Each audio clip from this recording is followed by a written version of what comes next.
ವೀಕ್ಷಕರೇ, ವೈದ್ಯೋ ನಾರಾಯಣೋ ಹರಿ ಅಂತ ಹೇಳ್ತಾರೆ. ಈ ಮಾತು ವೈದ್ಯರೆಲ್ಲರಿಗೂ ಅನ್ವಯಿಸ್ತದೆ. ಅದರಲ್ಲೂ ಕ್ಯಾನ್ಸರ್ ಚಿಕಿತ್ಸೆ ನೀಡುವ ವೈದ್ಯರಿಗೆ ಈ ಮಾತು ವಿಶೇಷವಾಗಿ ಅನ್ವಯಿಸ್ತದೆ. ಇವತ್ತಿನ ದಿನ ಸ್ತನದ ಕ್ಯಾನ್ಸರ್ ಅಥವಾ ಬ್ರೆಸ್ಟ್ ಕ್ಯಾನ್ಸರ್ ಕುರಿತಾಗಿ ಬಹಳಷ್ಟು ಮಾಹಿತಿಯನ್ನು ಪಡೆಯೋಣ. ಈ ಆರೋಗ್ಯ ಸಂಚಿಕೆಯಲ್ಲಿ ನಮ್ಮ ಜೊತೆಗಿದ್ದಾರೆ ಎಂಐಒ ಕ್ಯಾನ್ಸರ್ ಸ್ಪೆಷಾಲಿಟಿ ಆಸ್ಪತ್ರೆಯ ಮೆಡಿಕಲ್ ಆಂಕಾಲಜಿ ವಿಭಾಗದ ಮುಖ್ಯಸ್ಥರು ಡಾಕ್ಟರ್ ಕೃಷ್ಣ ಪ್ರಸಾದ್ ಇವರು. ಸರ್, ಕಾರ್ಯಕ್ರಮಕ್ಕೆ ಸ್ವಾಗತ. ನಮಸ್ಕಾರ ಸರ್. ಕಳೆದ ಸಂಚಿಕೆಯಲ್ಲಿ ನಾವು ಸಾಮಾನ್ಯ ಕ್ಯಾನ್ಸರ್ ಕಾಯಿಲೆ ಕುರಿತಾಗಿ ಬಹಳಷ್ಟು ವಿಚಾರಗಳನ್ನು ಪಡೆದುಕೊಂಡಿದ್ದೇವೆ. ಇವತ್ತು ನಾವು ಮುಖ್ಯವಾಗಿ ಸ್ತನದ ಕ್ಯಾನ್ಸರ್ ಕುರಿತಂತೆ ಬಹಳಷ್ಟು ವಿಚಾರಗಳನ್ನು ಕೇಳಬೇಕಂತ ಇದ್ದೇವೆ. ಸೊ ಸ್ತನದ ಕ್ಯಾನ್ಸರ್ ಎಂದರೆ ಏನು ಸರ್? ಕ್ಯಾನ್ಸರ್ ಅಂದರೆ ನಾರ್ಮಲಿ ನಮ್ಮ ಬಾಡಿಯಲ್ಲಿ ದೇಹದಲ್ಲಿ ಕೆಲವು ಕೋಶಗಳು ಹೊಸತ್ತಾಗಿ ಉತ್ಪತ್ತಿ ಆಗ್ತದೆ, ಕೆಲವು ಕೋಶಗಳು ನಾಶ ಆಗ್ತದೆ. ಈ ಬ್ಯಾಲೆನ್ಸ್ ನಮ್ಮ ಬಾಡಿಯಲ್ಲಿ ಮೇಂಟೈನ್ ಆಗಬೇಕು. ಈ ಬ್ಯಾಲೆನ್ಸ್ ಮೇಂಟೈನ್ ಆಗದೆ ಈ ಕ್ಯಾನ್ಸರ್ ಕೋಶಗಳು ಜಾಸ್ತಿಯಾಗಿ ಡಿವೈಡ್ ಆದರೆ, ಅದಕ್ಕೆ ಕಂಟ್ರೋಲ್ ಇಲ್ಲದಿದ್ದರೆ, ಸೊ ಪ್ರೊಡಕ್ಷನ್ ಜಾಸ್ತಿಯಾಗಿ ಡಿಸ್ಟ್ರಕ್ಷನ್ ಕಮ್ಮಿ ಆದರೆ ಅದು ಕ್ಯಾನ್ಸರ್ ಅಂತ ಹೇಳ್ತೇವೆ. ಸೊ ಕ್ಯಾನ್ಸರ್ ಕೋಶಗಳಂದರೆ ಯಾವ ಕೋಶಗಳು ಒಂದು ರೀತಿಯಲ್ಲಿ ನಾರ್ಮಲ್ ರೀತಿಯಲ್ಲಿ ಒಂದು ರೂಲ್ಸ್ ಫಾಲೋ ಮಾಡದೆ ಜಾಸ್ತಿ ಆಗ್ತಾ ಹೋಗ್ತದೆ, ಅದು ಗೆಡ್ಡೆಯಾಗಿ ಕ್ಯಾನ್ಸರ್ ಅಂತ ಬರ್ತದೆ. ಸೊ ಸ್ತನದಲ್ಲಿ ಬರುವ ಇಂಥ ಗೆಡ್ಡೆಯನ್ನು ಸ್ತನದ ಕ್ಯಾನ್ಸರ್ ಅಂತ ಹೇಳ್ತೇವೆ. ಓಕೆ, ಈ ಕ್ಯಾನ್ಸರ್ ಕಾಯಿಲೆ ಅನ್ನುವಂಥ ಇದರ ಕಬಂಧ ಬಾಹು ಅಂತ ಹೇಳ್ಬೋದು, ಇಡೀ ಜಗತ್ತಿನಲ್ಲಿಯೇ ಪಸರಿಸಿಕೊಂಡಿದೆ. ಸೊ ಭೌಗೋಳಿಕವಾಗಿ ನೋಡುವುದಾದರೆ ಇದರ ಪ್ರಮಾಣ ಎಷ್ಟು ಸರ್? ಸೊ ಬ್ರೆಸ್ಟ್ ಕ್ಯಾನ್ಸರ್, ಸ್ತನದ ಕ್ಯಾನ್ಸರ್ ಈಗ ವರ್ಲ್ಡಲ್ಲಿ ನಂಬರ್ 1. ಅಂದರೆ ಎಲ್ಲ ಕ್ಯಾನ್ಸರ್ಗಳಿಂದ ಜಾಸ್ತಿ ಇರುವುದು ಬ್ರೆಸ್ಟ್ ಕ್ಯಾನ್ಸರ್. ಸೊ ಇಂಡಿಯಾದಲ್ಲಿ ಸಹ ಅದೇ ರೀತಿ ಮಂಗಳೂರಲ್ಲಿ ಸಹ ಕಾಮನೆಸ್ಟ್ ಕ್ಯಾನ್ಸರ್ ಅಂತ ಹೇಳಿದೆ ಸ್ತನದ ಕ್ಯಾನ್ಸರ್. ಸೊ ನಾವು ಈಗ ಈ ಆಸ್ಪತ್ರೆಯಲ್ಲಿ ನೋಡುವಂಥ ಕಾಮನೆಸ್ಟ್ ಕ್ಯಾನ್ಸರ್, ಎಲ್ಲ ಕ್ಯಾನ್ಸರ್ಗಳಿಂದ ಜಾಸ್ತಿ ಅಂತ ಹೇಳಿದರೆ ಸ್ತನದ ಕ್ಯಾನ್ಸರ್. ಓಕೆ, ಇದಕ್ಕೇನದು ವಯಸ್ಸಿನ ಇತಿಮಿತಿ ಅಂತ ಇದೆಯಾ? ಯಾವ ವಯಸ್ಸಿನವರಿಗೆ ಜಾಸ್ತಿಯಾಗಿ ಇದು ಬರಬಹುದು ಸರ್? ಯಾವ ವಯಸ್ಸಲ್ಲಿ ಸಹ ಬರ್ಬೋದು. ಇನ್ಫ್ಯಾಕ್ಟ್ ವರ್ಲ್ಡಲ್ಲಿ ಯಂಗೆಸ್ಟ್ ಬ್ರೆಸ್ಟ್ ಕ್ಯಾನ್ಸರ್ ಪೇಷಂಟ್ ಅಂತ ಹೇಳಿದರೆ 13 ವಯಸ್ಸಿನವರು. ಸೊ ನಾವು ಇಲ್ಲಿ ನೋಡೋಕ್ಕಿಂತ ಯಂಗೆಸ್ಟ್ ಪೇಷಂಟ್ ಅಂತ ಹೇಳಿದರೆ 19 ವಯಸ್ಸಿನವರು. ಸೊ ಯಾವ ವಯಸ್ಸಲ್ಲಿ ಸಹ ಬರ್ಬೋದು. ಬಟ್ ಕಾಮನೆಸ್ಟ್ ಏಜ್ ಅಂತ ಹೇಳಿದರೆ ಸಾಧಾರಣ 40s, 50s, 60s ಹೇಳ್ಬೋದು. ನಾವು ಮ್ಯಾಕ್ಸಿಮಮ್ ನಂಬರ್ ಆಫ್ ಪೇಷಂಟ್ಸ್ ಬರೋದು between 41 years to 70 years.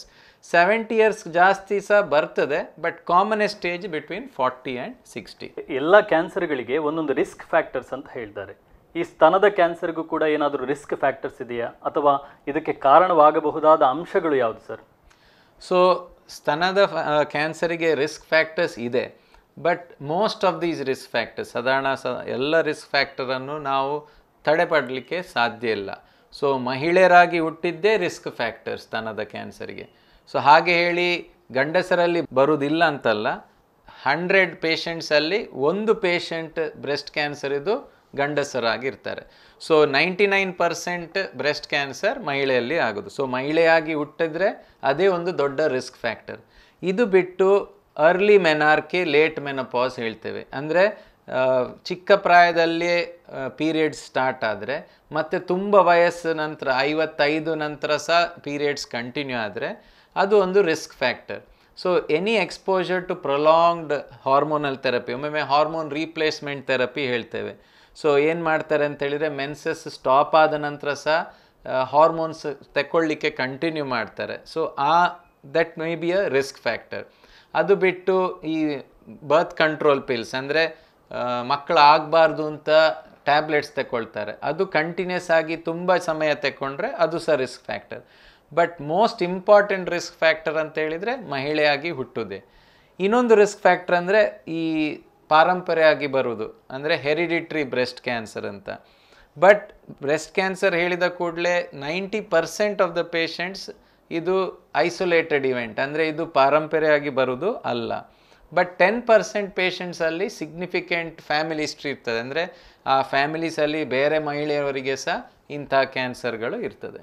Sir, ಈ ಸ್ತನದ ಕ್ಯಾನ್ಸರ್ನಲ್ಲಿ ಯಾವುದೆಲ್ಲ ಗುಣಲಕ್ಷಣ ಇರ್ಬೋದು, ವೈದ್ಯರು ಐಡೆಂಟಿಫೈ ಮಾಡುವಂಥ ಗುಣಲಕ್ಷಣಗಳು ಏನು ಸರ್? ನಾವು ಸ್ತನದ ಕ್ಯಾನ್ಸರ್ ಪೇಷಂಟನ್ನು ನೋಡುವಾಗ ಫಸ್ಟ್ ಪಾಯಿಂಟ್ ಏನಂತ ಹೇಳಿದರೆ, ಸ್ತನದಲ್ಲಿ ಏನಾದರೂ ಗೆಡ್ಡೆಗಳು ಕಾಣ್ತದ. ಸ್ತನವನ್ನು ಪರೀಕ್ಷೆ ಮಾಡುವಾಗ ಗೆಡ್ಡೆ ಎಷ್ಟು ಸೈಜ್ ಉಂಟು, ಎಷ್ಟು ದೊಡ್ಡದುಂಟು ಅಂತ ನೋಡ್ತೇವೆ. ಅದನ್ನು ಬಿಟ್ಟು ಆ ಕ್ಯಾನ್ಸರ್ ಗೆಡ್ಡೆ ಯೂಶ್ವಲಿ ಹೋಗೋದು ಕಂಕುಳದ ಅಡಿಯಲ್ಲಿ, ಆಮ್ಪಿಟ್ ಅಡಿಯಲ್ಲಿ. ಸೊ ಆ ಜಾಗವನ್ನು ನಾವು ಪರೀಕ್ಷೆ ಮಾಡ್ತೇವೆ. ಅಲ್ಲಿ ಲಿಂಫ್ ನೋಡ್ಸ್ ಅಂತ ಇರ್ತದೆ, ಚಿಕ್ಕ ಚಿಕ್ಕ ಗೆಡ್ಡೆಗಳು, ಅದು ಇದೆಯಾ ಇಲ್ವಾ ಅಂತ ನೋಡ್ತೇವೆ. ಅದು ಬಿಟ್ಟು ಈ ಕ್ಯಾನ್ಸರ್ ಒಮ್ಮೊಮ್ಮೆ ಬೇರೆ ಜಾಗಕ್ಕೆ ಸ್ಪ್ರೆಡ್ ಆಗ್ತದೆ, ಶ್ವಾಸಕೋಶ ಆಗಲಿ, ಲಿವರ್ ಆಗಲಿ, ಎಲುಬು ಆಗಲಿ. ಸೊ ನಾವು ಪರೀಕ್ಷೆ ಮಾಡ್ತೇವೆ, ಹೊಟ್ಟೆಯಲ್ಲಿ ಲಿವರ್ ಏನಾದರೂ ಕೈಗೆ ಸಿಗ್ತದೆಯಾ, ಶ್ವಾಸಕೋಶದನ್ನು ಸ್ಟೆತ್ತಲ್ಲಿ ಪರೀಕ್ಷೆ ಮಾಡ್ತೇವೆ, ಏನಾದರೂ ಅಲ್ಲಿ ಲಕ್ಷಣಗಳಿದೆಯಾ, ಎಲುಬಲ್ಲಿ ಎಲ್ಲಿಯಾದರೂ ನೋವಿದೆಯಾ. ಸೊ ಇಂಥಗಳನ್ನೆಲ್ಲ ನಾವು ಫಸ್ಟ್ ಪರೀಕ್ಷೆ ಮಾಡ್ತೇವೆ. ಓಕೆ, ಈ ಲಕ್ಷಣಗಳು ಕಂಡು ಬಂದರೆ ವೈದ್ಯರ ಮುಂದಿನ ಪ್ರೋಸೆಸ್ ಏನಿರ್ತದೆ? ಈಗ ಪರೀಕ್ಷೆಗಳಂತ ಹೇಳಿದರೆ ಯಾವೆಲ್ಲ ಪರೀಕ್ಷೆಗಳನ್ನು ಮಾಡ್ತಾರೆ ಸರ್? ಸೊ ಯಾವ ಕ್ಯಾನ್ಸರಲ್ಲಿ ಸಹ ನಾವು ಪೇಷಂಟನ್ನು ಹೇಗೆ ಮುಂದುವರಿಸ್ತೇವೆ ಅಂತೇಳಿದರೆ 3 ಕೆಲಸ ಮಾಡಬೇಕು ನಾವು. ಒಂದು, ಪೇಷಂಟ್ ಫಿಟ್ನೆಸ್, ಎಷ್ಟು ಫಿಟ್ ಇದ್ದಾರೆ ಪೇಷಂಟ್, ಅವರ ಹಾರ್ಟ್, ಲಂಗ್, ಲಿವರ್, ಕಿಡ್ನಿ ಎಲ್ಲ ಸರಿಯಾಗಿ ಕೆಲಸ ಮಾಡ್ತಾ ಇದೆಯಾ ಇಲ್ವಾ ಅಂತ. ಯಾಕೆಂತೇಳಿದರೆ ನಾವು ಏನು ಟ್ರೀಟ್ಮೆಂಟ್ ಮಾಡಬೇಕಾದ್ರೂ ಇದೆಲ್ಲ ಆರ್ಗನ್ಸ್ ಕರೆಕ್ಟಾಗಿ ಫಂಕ್ಷನ್ ಆಗಬೇಕು. ಸೊ ಅದಕ್ಕೆ ಬೇಕಿದ್ದದೆಲ್ಲ ಟೆಸ್ಟ್ಗಳನ್ನು ಆಗಬೇಕು.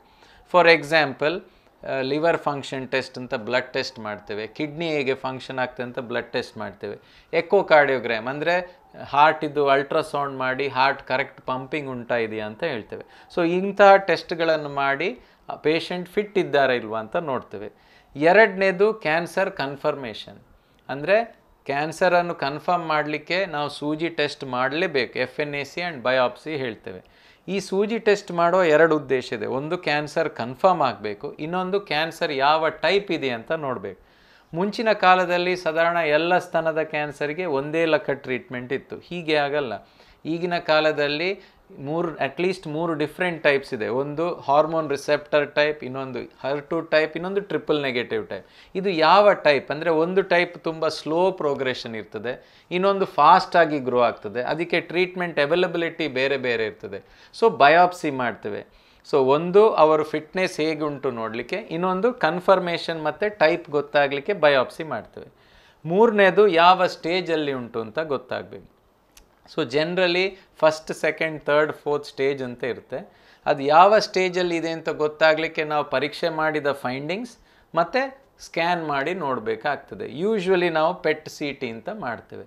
ಸೊ PET CT ಮಾಡಿ ಯಾವ ಸ್ಟೇಜಲ್ಲಿಂತ ಗೊತ್ತಾಗ್ತದೆ, ಬಯಾಪ್ಸಿ ಮಾಡಿ ಯಾವ ಕ್ಯಾನ್ಸರ್, ಯಾವ ಟೈಪ್ ಕ್ಯಾನ್ಸರ್ ಅಂತ ಗೊತ್ತಾಗಿ ಕನ್ಫರ್ಮ್ ಆಗ್ತದೆ, ಮತ್ತು ಬ್ಲಡ್ ಟೆಸ್ಟ್ ಎಕೋ ಮಾಡಿ ಪೇಷಂಟ್ ಎಂಥ ಟ್ರೀಟ್ಮೆಂಟಿಗೆ ಫಿಟ್ ಇದ್ದಾರೆ ಅಂತ ಆಗ್ತದೆ. ಇದು 3 ಕೆಲಸ ಸಹ ಸಾಮಾನ್ಯವಾಗಿ ಒಟ್ಟಿಗೆ ಮಾಡಿ ನಾವು ಕಡೆಗೆ ಡಯಾಗ್ನೋಸಿಸ್, ಫಿಟ್ನೆಸ್ ಮತ್ತು ಸ್ಟೇಜ್ ಹೇಳ್ಬೋದು. ಒಂದು ವಿರಾಮ ತೆಗೆದುಕೊಂಡು ಮತ್ತೆ ನಾವು ಮಾತುಕತೆಯನ್ನು ಮುಂದುವರಿಸೋಣ. ವೀಕ್ಷಕರೇ, ಬದುಕಿನ ಹೊಂಗಿರಣ ಕಾರ್ಯಕ್ರಮದಲ್ಲಿ ಒಂದು ಸಣ್ಣ ವಿರಾಮ. ವಿರಾಮದ ಬಳಿಕ ಮತ್ತೆ ಭೇಟಿಯಾಗೋಣ.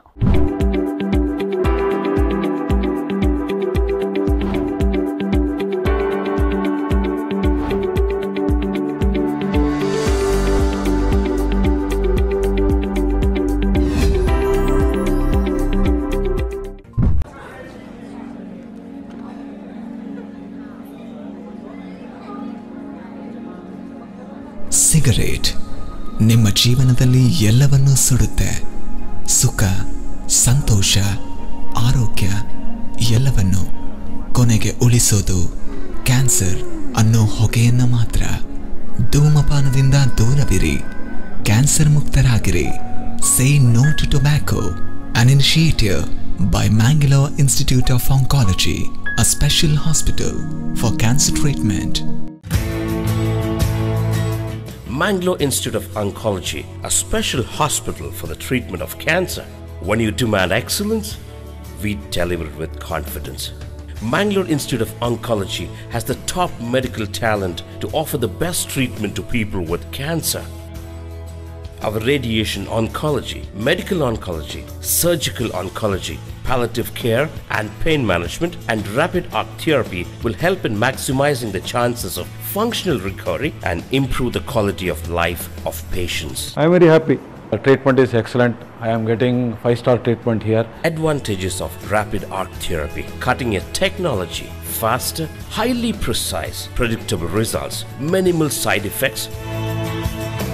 Mangalore Institute of Oncology, Pampil Circle, Kankanadi, Mangalore.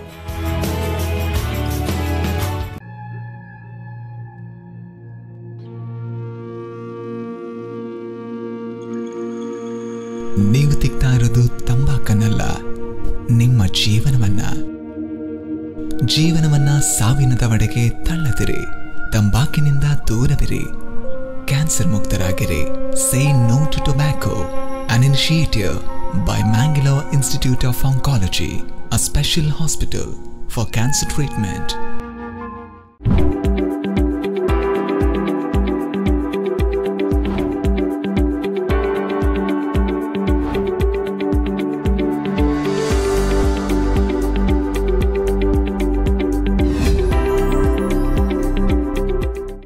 ವಿರಾಮದ ಬಳಿಕ ಕಾರ್ಯಕ್ರಮಕ್ಕೆ ಮತ್ತೊಮ್ಮೆ ಸ್ವಾಗತ. ಈಗ ಸ್ಟೇಜಸ್, ಈ ಕಾಯಿಲೆಯಲ್ಲಿ ಬರುವಂಥ ಸ್ಟೇಜ್ಗಳು ಯಾವುವು, ಹಂತಗಳು ಯಾವುದು ಸರ್? ಬ್ರೆಸ್ಟ್ ಕ್ಯಾನ್ಸರ್ ಆದರೆ ಸ್ತನದ ಕ್ಯಾನ್ಸರಲ್ಲಿ 4 ಸ್ಟೇಜ್ ಇದೆ. ಫಸ್ಟ್ ಸ್ಟೇಜ್ ಅಂದರೆ ಸ್ತನದಲ್ಲಿ ಚಿಕ್ಕದಾಗಿ ಗೆಡ್ಡೆ ಇದ್ದರೆ, 2 ಸೆಂಟಿಮೀಟ್ರ್ಗಿಂತ ಚಿಕ್ಕದಿದ್ದರೆ ಅದನ್ನು ಫಸ್ಟ್ ಸ್ಟೇಜ್ ಅಂತ ಹೇಳ್ತೇವೆ.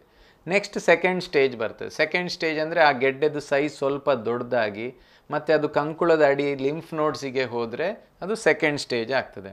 ಥರ್ಡ್ ಸ್ಟೇಜ್ ಅಂದರೆ ಇನ್ನೂ ಕ್ಯಾನ್ಸರ್ ಗೆಡ್ಡೆ ಜಾಸ್ತಿ ದೊಡ್ಡದಾಗಿ ಆ ಸ್ತನದ ಸ್ಕಿನ್ನಿಗೆಲ್ಲ ಇನ್ಫಿಲ್ಟ್ರೇಷನ್ ಆದರೆ, ಅಂದರೆ ಚರ್ಮವನ್ನು ಒಳಗಡೆ ಹೋದರೆ, ಇಲ್ಲದಿದ್ದರೆ ಕಂಕಳದ ಅಡಿಯಲ್ಲಿ ಇರುವ ಲಿಂಫ್ ನೋಡ್ಸು ದೊಡ್ಡದಾದರೆ, ತುಂಬ ನಂಬರ್ ಜಾಸ್ತಿ ಆದರೆ ಅದು ಥರ್ಡ್ ಸ್ಟೇಜ್ ಅಂತ ಹೇಳ್ತೇವೆ. ಈ ಬ್ರೆಸ್ಟ್ ಮತ್ತು ಸ್ತನ ಮತ್ತು ಲಿಂಫ್ ನೋಡ್ಸನ್ನು ಬಿಟ್ಟು ಬೇರೆ ಜಾಗಕ್ಕೆ ಹೋದರೆ, ಲಂಗ್, ಲಿವರ್, ಬೋನ್, ಬ್ರೈನ್, ಇದು ಕಾಮನ್ ಏರಿಯಾಸ್ ಹೋಗೋದು. ಶ್ವಾಸಕೋಶ, ಲಿವರ್ ಮತ್ತು ಎಲುಬು ಮತ್ತು ಬ್ರೈನಿನೊಳಗಡೆ ಹೋದರೆ ಅದು ಫೋರ್ತ್ ಸ್ಟೇಜ್ ಅಂತ ಹೇಳ್ತೇವೆ. ಸರಿ, ಕ್ಯಾನ್ಸರ್ ಕಾಯಿಲೆಯಲ್ಲಿ, ಅದರಲ್ಲೂ ಸ್ತನದ ಕ್ಯಾನ್ಸರ್ ಕಾಯಿಲೆ, ಇದರಲ್ಲಿ ಪ್ರಮುಖ ಘಟ್ಟ ಅಂತ ಬರುವಂಥದ್ದು ಕ್ಯಾನ್ಸರ್ದು ಚಿಕಿತ್ಸೆ. ಈ ಚಿಕಿತ್ಸೆ ಹೇಗೆ ಸರ್? ಯಾವೆಲ್ಲ ಚಿಕಿತ್ಸಾ ವಿಧಾನಗಳಿವೆ? ನಾನು ಆವಾಗ ಹೇಳಿದಾಗೆ, ಈಗ ಕ್ಯಾನ್ಸರ್ ಪೇಷಂಟ್ ಬಂದರೆ ಒಂದು ಅವರ ಫಿಟ್ನೆಸ್, ಇನ್ನೊಂದು ಅವರ ಟೈಪ್ ಆಫ್ ಕ್ಯಾನ್ಸರ್, 3ನೇ ಸ್ಟೇಜ್ ಅಂತ ಮಾಡ್ತೇವೆ. ಇದೆಲ್ಲ ಮಾಡುವ ಉದ್ದೇಶ ಇದೇ ಕೆಲಸಕ್ಕೆ. ಟ್ರೀಟ್ಮೆಂಟ್ ಏನು ಮಾಡ್ತೇವೆ ಅಂತ. ಸೊ ಟ್ರೀಟ್ಮೆಂಟ್ ಪ್ಲ್ಯಾನ್ ಮಾಡಲಿಕ್ಕೆ ಇದು 3 ಸಹ ಇಂಪಾರ್ಟೆಂಟ್. ಸೊ ಪೇಷಂಟ್ ಫಿಟ್ ಇಲ್ಲದಿದ್ದರೆ ನಾವು ಕೆಲವು ಟ್ರೀಟ್ಮೆಂಟ್ ಕೊಡಲಿಕ್ಕೆ ಆಗೋದಿಲ್ಲ. ಸೊ ಜನರಲಿ ಆಗಿ ಲೋಕಲ್ ಸ್ಟೇಜ್ ಅಂದರೆ ಚಿಕ್ಕ ಅರ್ಲಿ ಸ್ಟೇಜ್ ಬ್ರೆಸ್ಟ್ ಕ್ಯಾನ್ಸರ್ ಇದ್ದರೆ ಫಸ್ಟ್ ಟ್ರೀಟ್ಮೆಂಟ್ ಮಾಡೋದು ಸರ್ಜರಿ ಮಾಡಿ ಐದರ್ ಫುಲ್ ಬ್ರೆಸ್ಟ್ ತೆಗಿಬೇಕಾಗ್ತದೆ, ಇಲ್ಲದ್ರೆ ಆ ಜಾಗ ಮಾತ್ರ ತೆಗಿಬೋದು. ಬ್ರೆಸ್ಟ್ ಕನ್ಸರ್ವೇಷನ್ ಸರ್ಜರಿ ಹೇಳ್ತೇವೆ. ಈಗಿನ ಕಾಲದಲ್ಲಿ ತುಂಬ ಬ್ರೆಸ್ಟ್ ಕ್ಯಾನ್ಸರ್ ಪೇಷಂಟ್ಸ್ ಅರ್ಲಿ ಸ್ಟೇಜಲ್ಲಿ ಬಂದರೆ ಆ ಭಾಗ ಮಾತ್ರ ತೆಗಿಬೋದು, ಫುಲ್ ಸ್ತನವನ್ನು ತೆಗಿಬೇಕು ಅಂತಿಲ್ಲ. ಅದಕ್ಕೆ ಬ್ರೆಸ್ಟ್ ಕನ್ಸರ್ವೇಷನ್ ಸರ್ಜರಿ ಹೇಳ್ತೇವೆ. ಅಂತಹ ಸರ್ಜರಿ ಮಾಡಿದ ನಂತರ ಅದರದ್ದು ಎಲ್ಲ ಬಯಾಪ್ಸಿ ರಿಪೋರ್ಟ್ ಬಂದು ಅದರ ಕ್ಯಾರೆಕ್ಟರ್ ಗೊತ್ತಾದರೆ, ಕೆಲವು ಪೇಷಂಟ್ಸಿಗೆ ಸರ್ಜರಿ ಆದ ನಂತರ ಕೀಮೊಥೆರಪಿ ಇಲ್ಲಾದರೆ ರೇಡಿಯೋಥೆರಪಿ ಮಾಡ್ತೇವೆ, ಕೆಲವು ಪೇಷಂಟ್ಸಿಗೆ ಟ್ಯಾಬ್ಲೆಟ್ಸ್ ಮಾತ್ರ ಕೊಡ್ತೇವೆ. ಒಂದೊಂದು ಸಲ ಈ ಕ್ಯಾನ್ಸರ್ ಥರ್ಡ್ ಸ್ಟೇಜಲ್ಲಿ ಬರ್ತದೆ. ಆ ಥರ್ಡ್ ಸ್ಟೇಜ್ ಪೇಷಂಟ್ಸಿಗೆ ಫಸ್ಟಿಗೆ ಆಪ್ರೇಷನ್ ಮಾಡುವ ಮುಂಚೆ ಕೀಮೊಥೆರಪಿ ಇಂಜೆಕ್ಷನ್ ಕೊಟ್ಟು ಆ ಕ್ಯಾನ್ಸರ್ ಗೆಡ್ಡೆಯನ್ನು ಕಮ್ಮಿ ಮಾಡಲಿಕ್ಕೆ ನೋಡ್ತೇವೆ. ಯಾಕೆಂತೇಳಿದರೆ ಆ ಕ್ಯಾನ್ಸರ್ ಸ್ವಲ್ಪ ಜಾಸ್ತಿ ಆಗಿರುವಾಗ ನಮಗೆ ಆ ಸರ್ಜರಿ ಮಾಡಿ ಪೂರ ಕ್ಯಾನ್ಸರನ್ನು ತೆಗಿಲಿಕ್ಕೆ ಆಗೋದಿಲ್ಲ, ಸ್ವಲ್ಪ ಕ್ಯಾನ್ಸರ್ ಕೋಶಗಳು ಉಳಿತದೆ. ಆ ಥರ ಮಾಡಿ ಸರ್ಜರಿ ಮಾಡಿ ಪ್ರಯೋಜನ ಆಗೋದಿಲ್ಲ. ಸೊ ಫಸ್ಟ್ ಕೀಮೊಥೆರಪಿ ಇಂಜೆಕ್ಷನ್ ಕೊಟ್ಟು ಕ್ಯಾನ್ಸರ್ ಗೆಡ್ಡೆ ಕಡಿಮೆ ಆದ ನಂತರ ಮತ್ತೆ ಆಪ್ರೇಷನ್ ಮಾಡ್ಬೋದು. ಆಪ್ರೇಷನ್ ಆದ ನಂತರ ಟ್ಯಾಬ್ಲೆಟ್ಸ್ ಇಲ್ಲಾದರೆ ರೇಡಿಯೇಷನ್ ಕೊಡ್ಬೋದು. ಸೊ ಲೋಕಲಿ ಅಡ್ವಾನ್ಸ್ಡ್ ಕ್ಯಾನ್ಸರ್ ಹೇಳ್ತೇವೆ, ಅಂದರೆ ಕ್ಯಾನ್ಸರ್ ಒಂದೇ ಭಾಗದಲ್ಲಿ ಉಂಟು ಆದರೆ ಅಲ್ಲಿ ಸ್ವಲ್ಪ ಜಾಸ್ತಿ ಇದೆ. ಸೊ ಅಂಥ ಪೇಷಂಟ್ಸಿಗೆ ಫಸ್ಟ್ ಕೀಮೋ ಕೊಟ್ಟು ಸರ್ಜರಿ ಮಾಡಿ ಮತ್ತೆ ರೇಡಿಯೇಷನ್ ಟ್ಯಾಬ್ಲೆಟ್ಸ್ ಕೊಡ್ತೇವೆ. ಪಕ್ಕನೆ ಇದು ಆಲ್ರೆಡಿ ಫೋರ್ತ್ ಸ್ಟೇಜಿಗೆ ಹೋಗಿದರೆ ನಾವು ಆಪ್ರೇಷನ್ ಜನರಲಿ ಮಾಡೋದಿಲ್ಲ, ರೇಡಿಯೇಷನ್ ಸಹ ಮಾಡೋದಿಲ್ಲ. ಕೀಮೊಥೆರಪಿ ಇಲ್ಲಾದರೆ ಟಾರ್ಗೆಟೆಡ್ ಥೆರಪಿ ಇಲ್ಲಾದರೆ ಹಾರ್ಮೋನಲ್ ಥೆರಪಿ ಕೊಡ್ತೇವೆ. ಯಾವ ಥೆರಪಿ ಕೊಡಬೇಕು ಅಂತ ಗೊತ್ತಾಗಲಿಕ್ಕೆ ನಮಗೆ ಆ ಬಯಾಪ್ಸಿ ರಿಪೋರ್ಟ್ ನೋಡ್ತೇವೆ, ಅದ್ರ ಕ್ಯಾರೆಕ್ಟರ್ ಅಂತ ಹೇಳಿದಲ್ಲ, ಅದನ್ನು ನೋಡಿ ಡಿಸೈಡ್ ಮಾಡ್ತೇವೆ. ಆಯಾಯ ಸಂದರ್ಭದಲ್ಲಿ ಆ ರಿಪೋರ್ಟ್ನ ಬೇಸ್ ಮೇಲೆ ಆ ಟ್ರೀಟ್ಮೆಂಟ್ ಆಪ್ಷನ್ಸ್ ಡಿಸೈಡ್ ಆಗ್ತದೆ. ಓಕೆ ಸರ್, ಈಗ ಜನಸಾಮಾನ್ಯರಲ್ಲಿ ಮೂಡುವಂಥ ಪ್ರಶ್ನೆ ಏನಂತ ಹೇಳಿದರೆ, ಈ ಕೀಮೊಥೆರಪಿ ಅಂತ ಹೇಳ್ತಾರೆ. ಏನಿದು ಕೀಮೊಥೆರಪಿ? ಹೆಚ್ಚಿನವರಿಗೆ ಇದರ ಬಗ್ಗೆ ಐಡಿಯಾಸ್ ಇರೋದಿಲ್ಲ. ಏನಿದು ಕೀಮೊಥೆರಪಿ ಸರ್? ಸೊ ಕೀಮೊಥೆರಪಿ ಅಂದರೆ ಈ ಕ್ಯಾನ್ಸರ್ ಕೋಶಗಳನ್ನು ನಾಶ ಮಾಡಲಿಕ್ಕೆ ಕೊಡುವಂಥದ್ದು ಇಂಜೆಕ್ಷನ್ ಇಲ್ಲಾದರೆ ಟ್ಯಾಬ್ಲೆಟ್. ಸೊ ಜನರಲಿ ಇದರ ಪ್ರಿನ್ಸಿಪಲ್ ಏನಂತ ಹೇಳಿದರೆ, ಕೋಶಗಳು ಡಿವೈಡ್ ಆಗುವಾಗ DNA ಎಲ್ಲ ಇದು ಡಿವೈಡ್ ಆಗಿ ಗ್ರೋ ಆಗಿ ಮತ್ತೆ ಡಿವೈಡ್ ಆಗುವಾಗ ಈ ಕೀಮೊಥೆರಪಿ ಇಂಜೆಕ್ಷನ್ ಮತ್ತು ಟ್ಯಾಬ್ಲೆಟ್ ಅದನ್ನು ಆ ಕೋಶಗಳನ್ನು ನಾಶ ಮಾಡ್ತದೆ. So DNA division is prevented. So side effects ಆ ಕಾರಣವೇ ಇರೋದು. ಈಗ ನಾರ್ಮಲ್ ಕೋಶಗಳು ಡಿವೈಡ್ ಆಗೋದು ಕೆಲವು ಮಾತ್ರ. ಫಾರ್ ಎಕ್ಸಾಂಪಲ್ ಕೂದಲು ಡಿವೈಡ್ ಆಗ್ತದೆ, ನಮ್ಮ ಕೂದಲು ಯಾವಾಗಲೂ ದೊಡ್ಡದಾಗ್ತಾ ಹೋಗ್ತದೆ. ನೇಲ್ಸ್ಗಳು ದೊಡ್ಡದಾಗ್ತದೆ, ಕೆಲವು ಸಲ ನಮ್ಮ ಬಾಯಲ್ಲಿ ಹೊಸ ಸೆಲ್ಸ್ ಬರ್ತಾನೆ ಇರ್ತದೆ, ಬ್ಲಡ್ ಪ್ರೊಡಕ್ಷನ್ ಆಗ್ತಾ ಇರ್ತದೆ. ಸೊ ಈ ಕೀಮೊಥೆರಪಿ ಇಂಜೆಕ್ಷನ್ ಕೊಡುವಾಗ ಯಾವ ಸೆಲ್ಸ್ ಡಿವೈಡ್ ಆಗ್ತದೆ ಬಾಡಿಯಲ್ಲಿ ಅದೆಲ್ಲ ನಾಶ ಆಗ್ತಾ ಹೋಗ್ತದೆ. ಈ ಕ್ಯಾನ್ಸರ್ ಕೋಶಗಳು ಬೇರೆ ಎಲ್ಲ ಕೋಶಗಳಕ್ಕಿಂತ ಜಾಸ್ತಿ ಫಾಸ್ಟ್ ಡಿವೈಡ್ ಆಗ್ತದೆ, ಆದ ಕಾರಣ ಅದು ತುಂಬ ಕೋಶಗಳು ನಾಶ ಆಗ್ತದೆ. ಬಟ್ ಅದರ ಒಟ್ಟಿಗೆ ನಮ್ಮ ನಾರ್ಮಲ್ ಸೆಲ್ಸ ಸ್ವಲ್ಪ ನಾಶ ಆಗ್ತದೆ. ಆದ ಕಾರಣ ಈ ಕೀಮೊಥೆರಪಿ ಹೇಳಿದ ಕೂಡಲೇ ಜನರಿಗೆ ಹೆದರಿಕೆ ಆಗ್ತದೆ, ಅದರ ಸೈಡ್ ಎಫೆಕ್ಟ್ಸು ತುಂಬ ಇರ್ತದೆ ಅಂತ. ಹಾಗೇಳಿ ಕೆಲವು ಕೀಮೊಥೆರಪಿ, ಈಗ ಹೊಸ ಕೀಮೊಥೆರಪಿಗಳಲ್ಲಿ ತಲೆ ಕೂದಲು ಹೋಗೋದಿಲ್ಲ, ಕೆಲವುದರಲ್ಲಿ ಸೈಡ್ ಎಫೆಕ್ಟ್ಸ್ ಕಡಿಮೆ ಇರ್ತದೆ. ಬಟ್ ಸಾಮಾನ್ಯವಾಗಿ ಕೀಮೊಥೆರಪಿ ಹೇಳಿದ ಕೂಡಲೇ ಸ್ವಲ್ಪ ವಾಮಿಟಿಂಗ್ ಸೆನ್ಸೇಷನ್, ಒಮ್ಮೊಮ್ಮೆ ಬಾಯಿ ಹುಣ್ಣು ಬರೋದು, ಅಡ್ಡ ಪರಿಣಾಮಗಳು, ಊಟ ಮಾಡಲಿಕ್ಕೆ ಕಷ್ಟ ಆಗೋದು, ಇಂಥ ಅಡ್ಡ ಪರಿಣಾಮಗಳು ಬಹಳ ಕಾಮನ್ ಇರ್ತದೆ.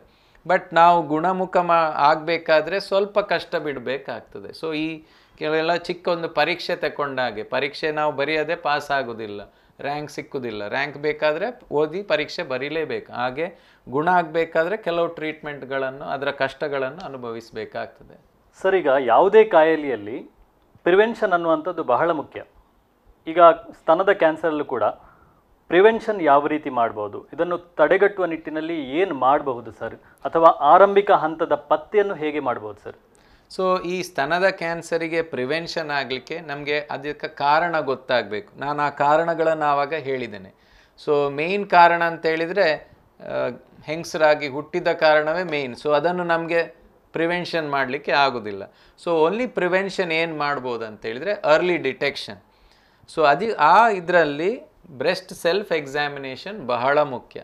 ಸೊ ಎನಿಬಡಿ ಅಬೌಟ್ 20 years, 20 ವಯಸ್ಸಾದ ನಂತರ ಬ್ರೆಸ್ಟ್ ಸೆಲ್ಫ್ ಎಕ್ಸಾಮಿನೇಷನ್ ಗೊತ್ತಿರಬೇಕು. ಅಂದರೆ ಪ್ರತಿ ತಿಂಗಳು ಯಾವುದಾದ್ರೂ ಒಂದು ದಿವಸದಲ್ಲಿ ನಾವು ತಮ್ಮ ಸ್ತನವನ್ನು ಪರೀಕ್ಷೆ ಮಾಡಬೇಕಾಗ್ತದೆ. ಹೇಗೆ ಮಾಡೋದು ಅದಕ್ಕೆ ನಾನು ಸ್ವಲ್ಪ ಡ್ರಾಯಿಂಗ್ಸನ್ನು ತೋರಿಸ್ತೇನೆ. ಬಟ್ ಯೂಶ್ವಲಿ ಏನು ಮಾಡಬೇಕಂತೇಳಿದರೆ, ಸ್ನಾನ ಆದ ಕೂಡಲೇ ಆವಾಗ ಬಾಡಿ ಸ್ವಲ್ಪ ವೆಟ್ ಇರ್ತದೆ, ನೀರಿನ ಪಸೆ ಇರ್ತದೆ, ಆವಾಗ ಪರೀಕ್ಷೆ ಮಾಡಲಿಕ್ಕೆ ಸುಲಭ. ಸೊ ಸ್ನಾನ ಮಾಡಿದ ನಂತರ ಮಿರರಿನ ಮುಂದೆ ನಿಂತ್ಕೊಂಡು ನಮ್ಮ ಸ್ತನವನ್ನು ಒಮ್ಮೆ ನೋಡಬೇಕು. ಯೂಶ್ವಲಿ ಸಾಧಾರಣ ಒಂದೇ ಸಿಟ್ಯುವೇಷನಲ್ಲಿ ಇರ್ತದೆ. ಕ್ಯಾನ್ಸರ್ ಒಮ್ಮೊಮ್ಮೆ ಜಾಸ್ತಿ ಆಗುವಾಗ ಒಂದು ಸ್ತನ ಮೇಲೆ ಒಂದು ಸ್ತನ ಕೆಳಗಡೆ ಇರ್ತದೆ. ಸೊ ಅದನ್ನು ನಾವು ನೋಡಬೇಕು. ಕೆಲವರಿಗೆ ಸ್ವಲ್ಪ ಮೇಲೆ ಕೆಳಗಡೆ ಇರ್ತದೆ, ಅದಕ್ಕೆ ಇದು ಪ್ರತಿ ತಿಂಗಳು ಮಾಡೋದು ಮುಖ್ಯ. ಸೊ ಏನಾದರೂ ಹೊಸ ಚೇಂಜ್ ಇದ್ದರೆ ಅದನ್ನು ನಾವು ನೋಡಬೇಕು. ನೆಕ್ಸ್ಟ್ ಏನು ಮಾಡಬೇಕಂತೇಳಿದರೆ, ನಮ್ಮ ಪಾಮಲ್ಲಿ ಸ್ತನವನ್ನು ಪರೀಕ್ಷೆ ನಾವೇ ಮಾಡಿಕೊಳ್ಬೇಕು. ಸೊ ಫಸ್ಟ್ ಈ ಜಾಗದಲ್ಲಿ ನಮ್ಮ ಫಿಂಗರ್ ಟಿಪ್ಸಲ್ಲಿ ಸ್ತನವನ್ನು ಐದರ್ ಸ್ಟ್ರಿಪ್ ಸರ್ಚ್ ಲೈನ್ ಅಂತ ಹೇಳಿದರೆ ಒಂದು ಲೈನಲ್ಲಿ ಈ ಮಿಡ್ಲಿಂದ ಸೆಂಟರಿಂದ ಸ್ಟಾರ್ಟ್ ಮಾಡಿ ಸೈಡ್ವರೆಗೆ ಪರೀಕ್ಷೆ ಮಾಡಬೇಕು. ಅದು 3 ಸಲ ಮಾಡಬೇಕು. ಫಸ್ಟ್ ಟೈಮ್ ಮಾಡುವಾಗ ಲೈಟ್ ಪ್ರೆಷರ್ ಆಗಬೇಕು, ಅಂದರೆ ಒತ್ತಬಾರ್ದು. ಸೆಕೆಂಡ್ ಟೈಮ್ ಮಾಡುವಾಗ ಸ್ವಲ್ಪ ಪ್ರೆಷರ್ ಆಗಬೇಕು. ಥರ್ಡ್ ಟೈಮ್ ಮಾಡುವಾಗ ಸ್ವಲ್ಪ ಜಾಸ್ತಿ ಪ್ರೆಷರ್ ಆಗಬೇಕು. ಹಾಗೆ ನಮ್ಮ ಲೆಫ್ಟ್ ಬ್ರೆಸ್ಟನ್ನು ರೈಟ್ ಹ್ಯಾಂಡಲ್ಲಿ ಪರೀಕ್ಷೆ ಮಾಡಬೇಕು, ರೈಟ್ ಬ್ರೆಸ್ಟನ್ನು ಲೆಫ್ಟ್ ಹ್ಯಾಂಡಲ್ಲಿ ಪರೀಕ್ಷೆ ಮಾಡಬೇಕು. ಲಾಸ್ಟಿಗೆ ಕಂಕುಳದ ಅಡಿಯಲ್ಲಿ ಪರೀಕ್ಷೆ ಮಾಡಬೇಕು. ಸೊ ಎಲ್ಲರ ಒಂದೊಂದು ಜನದ ಸ್ತನ ಬೇರೆ ಕನ್ಸಿಸ್ಟೆನ್ಸಿ, ಫೈಂಡಿಂಗ್ಸ್ ಬೇರೆ ಇರ್ತದೆ. ಸೊ ಆದ ಕಾರಣ ಪ್ರತಿ ತಿಂಗಳು ಇದನ್ನು ಮಾಡ್ತಾ ಹೋದರೆ ನಮಗೆ ಏನಾದರೂ ಫ್ರೆಶ್ ಚೇಂಜಸ್ ಇದ್ದರೆ ಅದನ್ನು ನಾವು ಕಂಡುಹಿಡ್ಬೋದು. ಸೊ ಇದನ್ನು ನಾವು ಮಾಡ್ತಾ ಇದ್ದರೆ ಅರ್ಲಿ ಬ್ರೆಸ್ಟ್ ಕ್ಯಾನ್ಸರನ್ನು ಪಿಕಪ್ ಮಾಡ್ಬೋದು. ಇದನ್ನು ಬಿಟ್ಟು 3 ವರ್ಷಕ್ಕೆ ಒಮ್ಮೆ, first between 20 years and 40 years, 3 ವರ್ಷಕ್ಕೊಮ್ಮೆ ಒಂದು ಅಲ್ಟ್ರಾಸೌಂಡ್ ಸ್ಕ್ಯಾನ್ ಮಾಡಿ ನೋಡ್ಬೋದು ಸ್ತನದ. 40 years ಆದ ನಂತರ ಪ್ರತಿ ವರ್ಷ ಏನಾದರೂ ಒಂದು ಟೆಸ್ಟ್ ಆಗಬೇಕು. 1 ವರ್ಷ ಮ್ಯಾಮೋಗ್ರಾಮ್ ಮಾಡ್ಬೋದು, ಇನ್ನೊಂದು ವರ್ಷ ಅಲ್ಟ್ರಾಸೌಂಡ್ ಮಾಡ್ಬೋದು. ಓಕೆ ಸರ್, ಈಗ ಒಂದು ಬ್ರೇಕ್ ತಗೊಂಡು ಮತ್ತೆ ನಮ್ಮ ಮಾತುಕತೆ ಮುಂದುವರಿಸೋಣ. ವೀಕ್ಷಕರೇ, ಬದುಕಿನ ಹೊಂಗಿರಣ ಕಾರ್ಯಕ್ರಮದಲ್ಲಿ ಒಂದು ಸಣ್ಣ ವಿರಾಮದ ಬಳಿಕ ಮತ್ತೆ ಭೇಟಿಯಾಗೋಣ.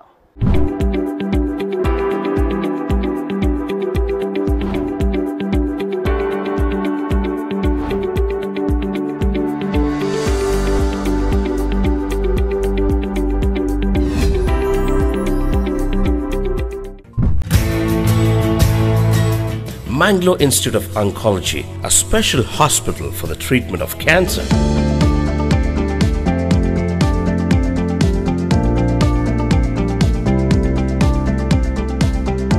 Immediately I remember a book by Kevin Feinberg, titled Guts.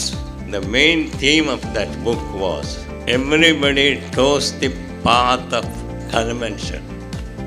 Whatever has taken place, continue that one, follow that path.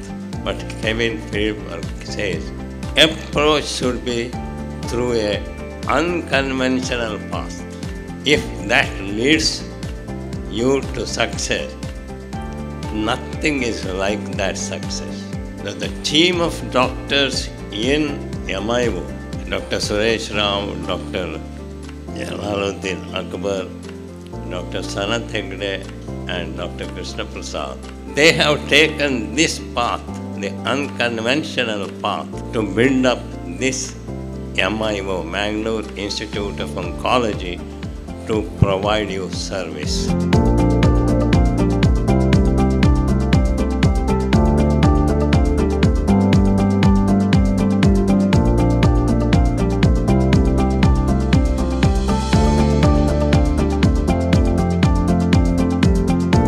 Suresh Rao ಒಳ್ಳೆಯ ಯಂಗ್ಸ್ಟರ್ ಟೀಮ್ಗಳನ್ನು, ಜಲಾಲುದ್ದೀನ್ ಅಕ್ಬರ್ ಇದ್ದಾರೆ, ಸನತ್ ಹೆಗಡೆ ಅವರಿದ್ದಾರೆ, ಕೃಷ್ಣ ಪ್ರಸಾದ್ ಇದ್ದಾರೆ, ಇವರೆಲ್ಲ ಸೇರ್ಕೊಂಡು ಮತ್ತೆ ಹೆಸರು ಹೇಳಲಿಕ್ಕೆ ಹೋದರೆ ದೊಡ್ಡ ತಂಡ ಇದೆ.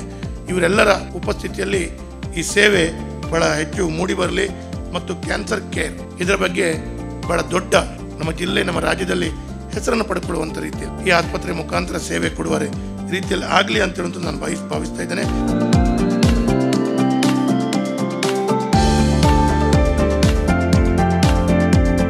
Again, in MIO we are treating 1,000 patients a year. It's not that my intention was to treat that many patients, but circumstances was that we had to do that. So we thought we'll utilize that to provide some schemes, health schemes, because we also find difficulty when patients come with difficulty in paying the bills. So instead of being random and giving one person, not giving somebody else, so we categorized this APL scheme, BPL scheme in Kerala, etc. Cancer treatment to be successful is multimodal and teamwork. Then we have to focus on caregiver stress. So now our main focus is patient. That's all. We are thinking about patient. We forget that there are individuals around him who is psychologically stressed, taking care of him. Sometimes we are totally unable to understand their feelings and what they are going through. And also we have to make oncology treatment simple, clear goals, ethical, and cost effective. So we are working towards these three: cancer prevention, caregiver stress, and having clear goals to make it less costly. Mangalore Institute of Oncology, a special hospital for cancer treatment.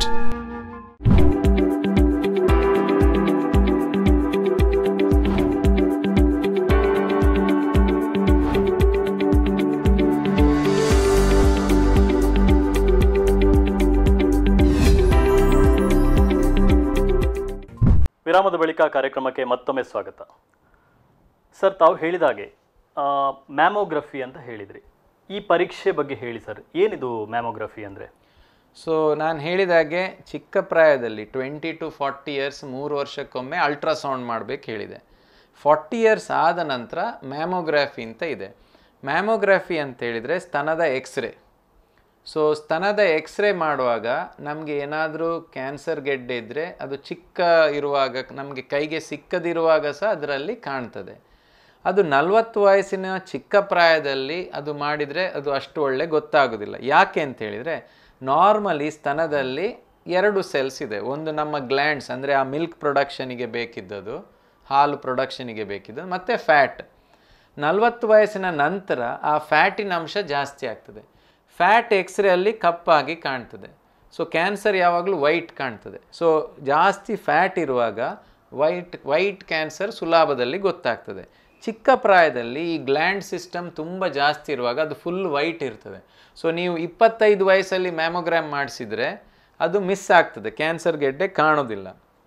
ಇದು ಬಹಳ ಮುಖ್ಯ. ಯಾಕೆಂತೇಳಿದರೆ ಕೆಲವರು anxious ಇರ್ತಾರೆ, 25-26 ವಯಸ್ಸಲ್ಲಿ ನಮಗೇನೋ cancer ಗೆಡ್ಡೆ ಅಂತೇಳಿ ಅವರು ಪರೀಕ್ಷೆ ಮಾಡದೆ ಸೀದಾ ಹೋಗಿ ಒಂದು ಮ್ಯಾಮೋಗ್ರಾಮ್ ಮಾಡಿಸಿ ಅದು ನಾರ್ಮಲ್ ಅಂತ ಮನೆಯಲ್ಲಿ ಕೂತ್ಕೊಳ್ತಾರೆ. ಸೊ 40 ವಯಸ್ಸಿನ ಕೆಳಗಡೆ ಇದ್ದವರು ಮ್ಯಾಮೋಗ್ರಾಮ್ ಬದಲು ಅಲ್ಟ್ರಾಸೌಂಡ್ ಮಾಡಿಸಬೇಕು. 40 ವಯಸ್ಸು ನಂತರ mammogram is a good option. But ಕೆಲವು ಪ್ರಾಬ್ಲಮ್ಸ್ ಏನಂದರೆ, ಮ್ಯಾಮೋಗ್ರಾಮ್ ಎಕ್ಸ್ರೇ ಇದ್ದ ಕಾರಣ ಅದರಲ್ಲಿ ರೇಡಿಯೇಷನ್ ಇದೆ. ಸೊ ಮುಂಚೆ ನಾವು ಪ್ರತಿ ವರ್ಷ ಮ್ಯಾಮೋಗ್ರಾಮ್ ಮಾಡಿಸ್ತಾ ಇದ್ದೇವೆ. ಈಗ ಏನು ಮಾಡ್ತೇವೆ ಅಂದರೆ ಆಲ್ಟರ್ನೇಟ್ ಇಯರ್ಸ್ ಮ್ಯಾಮೋಗ್ರಾಮ್ ಮಾಡ್ತೇವೆ, ಆಲ್ಟರ್ನೇಟ್ ಇಯರ್ಸ್ ಅಲ್ಟ್ರಾಸೌಂಡ್. ಸೊ ಈ ವರ್ಷ ಮ್ಯಾಮೋಗ್ರಾಮ್ ಮಾಡಿದರೆ ನೆಕ್ಸ್ಟ್ ವರ್ಷ ಅಲ್ಟ್ರಾಸೌಂಡ್ ಮಾಡಿಸಿ, ಅದರ ನೆಕ್ಸ್ಟ್ ವರ್ಷ ಪುನಃ ಮ್ಯಾಮೋಗ್ರಾಮ್ ಮಾಡಿಸಿ. ಬಟ್ ವರ್ಷಕ್ಕೊಮ್ಮೆ ಏನಾದರೂ ಒಂದು ಪರೀಕ್ಷೆ ಮಾಡಿಸೋದು ಆಫ್ಟರ್ 40 ಇಯರ್ಸ್ ಬಹಳ ಮುಖ್ಯ. ಇದಕ್ಕೆ ಪೂರಕವಾಗಿ ಈಗ ವಿದೇಶಗಳಲ್ಲಿ ಇದರ ಬಗ್ಗೆ ಬಹಳಷ್ಟು ಅರಿವಿದೆ, ಅವರು ರೆಗ್ಯುಲರ್ಲಿ ಈ ರೀತಿ ಮಾಡ್ತಾರಾ ಹೇಗೆ ಅಂತ? ಹೌದು, ಈಗ ನೀವು ಅಮೆರಿಕ ಫಾರ್ ಎಕ್ಸಾಂಪಲ್ ತಗೊಂಡ್ರೆ ಅಲ್ಲಿ ಸಾಮಾನ್ಯವಾಗಿ ಎಲ್ಲ ಹೆಂಗಸರು 40 ವಯಸ್ಸಿನ ನಂತರ ವರ್ಷಕ್ಕೊಮ್ಮೆ ಟೆಸ್ಟ್ ಆಗಲೇಬೇಕು, ಅವರ ರೂಲ್ಸ್ ಪ್ರಕಾರ ಆಗಬೇಕು. ಆದ ಕಾರಣ ಅಮೆರಿಕದಲ್ಲಿ ಸ್ಟೇಜ್ 1 ಬ್ರೆಸ್ಟ್ ಕ್ಯಾನ್ಸರ್ 85%, ಅಂದರೆ 100 ಜನರ ಪೇಷಂಟ್ರಲ್ಲಿ 85% ಫಸ್ಟ್ ಸ್ಟೇಜಲ್ಲಿ ಬರ್ತಾರೆ. ಅದೇ ನಾವು ಇಂಡಿಯಾದಲ್ಲಿ ನೋಡಿದರೆ 100 ಜನರಲ್ಲಿ 80% ಥರ್ಡ್ ಸ್ಟೇಜಲ್ಲಿ ಇದ್ದಾರೆ. ಸೊ ಈ ಥರ್ಡ್ ಸ್ಟೇಜನ್ನು ನಾವು ಫಸ್ಟ್ ಸ್ಟೇಜಿಗೆ ತಗೊಂಡು ಬಂದರೆ ನಮ್ಮ ಕ್ಯೂರ್ ರೇಟ್ ಸಹ ಅಮೆರಿಕದ ಕ್ಯೂರ್ ರೇಟ್ ಅಷ್ಟೇ ಆಗ್ತದೆ. ಓಕೆ, ನೀವು ಹೇಳಿದ ಹಾಗೆ ಇಲ್ಲಿ ಡಿಲೇ ಆಗಿ ಬರ್ತಾರೆ, ಥರ್ಡ್ ಫೋರ್ತ್ ಸ್ಟೇಜಲ್ಲಿ ಬರ್ತಾರೆ. ಇದಕ್ಕೆ ಪ್ರಮುಖವಾಗಿ ಜನರಲ್ಲಿರುವ ಅಥವಾ ಹೆಂಗಸರಲ್ಲಿರುವಂಥ ಮುಜುಗರದ ಅದೊಂದು ಇದು ಕಾರಣನಾ ಅಥವಾ ಬೇರೆ ಇನ್ನೇನಾದರೂ ಕಾರಣಗಳಿರ್ಬೋದು ಸರ್? ಸೊ ಯೂಶ್ವಲ್ ಪ್ರಾಬ್ಲಮ್ ಏನಂತ ಹೇಳಿದರೆ ಶೈನೆಸ್, ಅವರಿಗೆ ಸ್ವಲ್ಪ ಅದನ್ನು ತೋರಿಸಲಿಕ್ಕೆ, ಡಾಕ್ಟ್ರ್ ಹತ್ರ ತೋರಿಸಲಿಕ್ಕೆ ಅವರಿಗೆ ಕಷ್ಟ ಆಗ್ತದೆ. ಇನ್ನೊಂದು ಪ್ರಾಬ್ಲಮ್ ಏನಂತ ಹೇಳಿದರೆ ಅದು ತೋರಿಸಿದ್ರೂ ಒಮ್ಮೊಮ್ಮೆ ಅದು ಹಾಲು ಗೆಡ್ಡೆ ಇರ್ಬೋದು, ಅದು ಇರ್ಬೋದು ಅಂತ ಮಿಸ್ ಆಗ್ತದೆ. ಆದ ಕಾರಣ ಕೆಲವು ರೂಲ್ಸ್ ನಾವು ಫಾಲೋ ಮಾಡಬೇಕು. ಅದಕ್ಕೆ ಟ್ರಿಪಲ್ ನೆಗೆಟಿವ್ ಅಂತ ಹೇಳ್ತಾರೆ, ಟ್ರಿಪಲ್ ಅಸೆಸ್ಮೆಂಟ್. ಅಂದರೆ ಈಗ ನೀವು ಡಾಕ್ಟ್ರ್ ಹತ್ರ ಹೋಗಿ ಅವರು ಪರೀಕ್ಷೆ ಮಾಡಿ ಇದು ಕ್ಯಾನ್ಸರ್ ಗೆಡ್ಡೆ ಇಲ್ಲ ಅಂತ ಹೇಳೋದು ಸಾಕಾಗೋದಿಲ್ಲ. ನೀವು ಒಮ್ಮೆ ಗೆಡ್ಡೆ ನಿಮಗೆ ಕೈಗೆ ಸಿಕ್ಕಿ ಡಾಕ್ಟ್ರು ಸಹ ಅವರ ಅಭಿಪ್ರಾಯದಲ್ಲಿ ಸಹ ಅದು ಕ್ಯಾನ್ಸರ್ ಇಲ್ಲ ಅಂತ ಹೇಳಿದರೂ ನೆಕ್ಸ್ಟ್ ಸ್ಟೆಪ್ ನಾವು ಹೋಗಲೇಬೇಕು. ಅಂದರೆ ಚಿಕ್ಕ ಪ್ರಾಯದಲ್ಲಿ ಒಂದು ಅಲ್ಟ್ರಾಸೌಂಡ್ ಮಾಡಿಸಲೇಬೇಕು, 40 ವಯಸ್ಸಿನ ನಂತರ ಮ್ಯಾಮೋಗ್ರಾಮ್ ಮಾಡಿಸಲೇಬೇಕು. ಸೊ ಅದು ರೂಲ್ ಯಾಕೆ ಇರೋದಂತ ಹೇಳಿದರೆ ಡಾಕ್ಟ್ರುಗಳು ಸಹ ಮಿಸ್ಟೇಕ್ ಮಾಡ್ತಾರೆ. ಸೊ ನೀವು ಡಾಕ್ಟ್ರ್ ಹತ್ರ ಒಂದು ಗೆಡ್ಡೆ ಇಟ್ಕೊಂಡು ಹೋದರೆ ಡಾಕ್ಟ್ರ್ ಅಭಿಪ್ರಾಯ ಇರ್ಬೋದು ಅದು ಕ್ಯಾನ್ಸರ್ ಗೆಡ್ಡೆ ಅಲ್ಲ ಅಂತ, ಬಟ್ ಡಾಕ್ಟ್ರ್ ನಾವು ಸಹ ಮಿಸ್ಟೇಕ್ ಮಾಡ್ತೇವೆ. ನಾವು ಮಿಸ್ಟೇಕ್ ಮಾಡಬಾರ್ದು ಅಂತ ನಮಗೆ ಸಹ ಒಂದು ಸೆಕೆಂಡ್ ಒಪಿನಿಯನ್ ಥರ ನಾವು ಒಂದು ಅಲ್ಟ್ರಾಸೌಂಡ್ ಇಲ್ಲಾದರೆ ಮ್ಯಾಮೋಗ್ರಾಮ್ ಮಾಡಬೇಕು. ಆ ಮ್ಯಾಮೋಗ್ರಾಮ್ ಇಲ್ಲಾದರೆ ಅಲ್ಟ್ರಾಸೌಂಡಲ್ಲಿ ಸಹ ಏನಾದರೂ ಡೌಟ್ಫುಲ್ ಲೀಷನ್ ಇದ್ದರೆ ಬಯಾಪ್ಸಿ ಮಾಡಬೇಕು.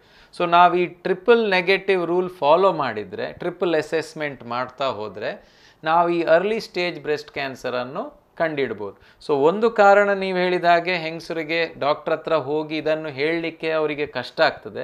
ಬಟ್ ಇನ್ನೊಂದು ಕಾರಣ ಅವರು ಹೋದರೂ ಒಮ್ಮೊಮ್ಮೆ ಮಿಸ್ ಆಗ್ತದೆ. ಬಹಳಷ್ಟು ಮಿಸ್ಕಾನ್ಸೆಪ್ಷನ್ಗಳಿರ್ತದೆ, ತಪ್ಪು ತಿಳುವಳಿಕೆಗಳು.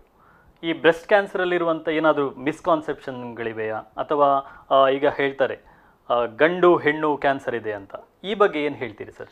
ಸೊ ಐ ಥಿಂಕ್ ಅದು ಗಂಡು ಮತ್ತು ಹೆಣ್ಣು ಅವರ ಆ ಥಿಂಕಿಂಗ್ ಏನಂತ ಹೇಳಿದರೆ, ಗಂಡಸರು ಅಂತೇಳಿದರೆ ಅವರು ಚಿಕ್ಕ ಮಕ್ಕಳನ್ನು ಹಾಕೋದಿಲ್ಲ, ಅಂದರೆ ಅದು ಕ್ಯಾನ್ಸರ್ ಸ್ಪ್ರೆಡ್ ಆಗೋದಿಲ್ಲ ಅಂತ. ಹೆಂಗಸರು ಅಂತೇಳಿದರೆ ಅದು ಮಗುವನ್ನು ಹಿಡ್ತದೆ, ಅಲ್ಲಿ ಮಕ್ಕಳು ಆಗ್ತದೆ ಅಂತ. That is the thinking. I think ಅದು difference between benign tumour and malignant tumour. Tumour ಅಂತ ಹೇಳಿದರೆ ಕೋಶಗಳ ಒಂದು ಕಲೆಕ್ಷನಿಗೆ ಟ್ಯೂಮರ್ ಅಂತ ಹೇಳ್ತೇವೆ. ಕ್ಯಾನ್ಸರ್ ಕೋಶ ಅಂತ ಹೇಳಿದರೆ ಅದು ಇಮಿಡಿಯೇಟ್ಲಿ ಮೆಲಿಗ್ನೆಂಟ್ ಟ್ಯೂಮರ್ ಅಂತವೇ ಆಗ್ತದೆ. ಸೊ ಯಾವಾಗಲೂ ನೀವು ಗಂಡಸರು ಹೆಂಗಸರು ಅಂತ ಹೇಳಿದರೆ ಕ್ಯಾನ್ಸರ್ ಅಂತ ಹೇಳಿದ ಕೂಡಲೇ ಯಾವಾಗಲೂ ಅದು ಹೆಂಗಸು, ಯಾಕೆಂತ ಹೇಳಿದರೆ ಅದು ಸ್ಪ್ರೆಡ್ ಆಗುವ ಚಾನ್ಸ್ ಉಂಟು. ಸ್ಪ್ರೆಡ್ ಆಗದ ಟ್ಯೂಮರಿಗೆ ಬೆನೈನ್ ಟ್ಯೂಮರ್, ಅಂದರೆ ನಾನ್ ಕ್ಯಾನ್ಸರಸ್ ಟ್ಯೂಮರ್, ಅದು ಕ್ಯಾನ್ಸರೇ ಅಲ್ಲ. ಸರ್, ಈಗ ತಂತ್ರಜ್ಞಾನ ಬಹಳಷ್ಟು ಮುಂದುವರೆದಿದೆ. ಈ ತಂತ್ರಜ್ಞಾನದ ಯುಗದಲ್ಲಿ, ಈ ಕಾಲದಲ್ಲಿ ನೀವು ಹೇಳಿದ ಟ್ರೀಟ್ಮೆಂಟ್ಗಿಂತಲೂ ಹೆಚ್ಚಾಗಿ ಇನ್ನಷ್ಟು ಉತ್ಕೃಷ್ಟ ಯಾವುದಾದ್ರೂ ಟ್ರೀಟ್ಮೆಂಟ್ಗಳಿವೆಯಾ? ಈಗ ಕ್ಯಾನ್ಸರ್ ಟ್ರೀಟ್ಮೆಂಟಲ್ಲಿ 3 ಟ್ರೀಟ್ಮೆಂಟ್ ಇದೆ. ಒಂದು ಸರ್ಜರಿ, ಒಂದು ರೇಡಿಯೇಷನ್ ಮತ್ತು ಸಿಸ್ಟಮಿಕ್ ಥೆರಪಿ. ಈಗ ನೀವು ಸರ್ಜರಿಯನ್ನೇ ತೆಗೆದ್ರೆ ಮುಂಚಿನ ಕಾಲದಲ್ಲಿ ಒಂದೇ ಸರ್ಜರಿ ಇದ್ದದ್ದು, ಫುಲ್ ಸ್ತನವನ್ನು ತೆಗಿಲೇಬೇಕು ಅಂತ.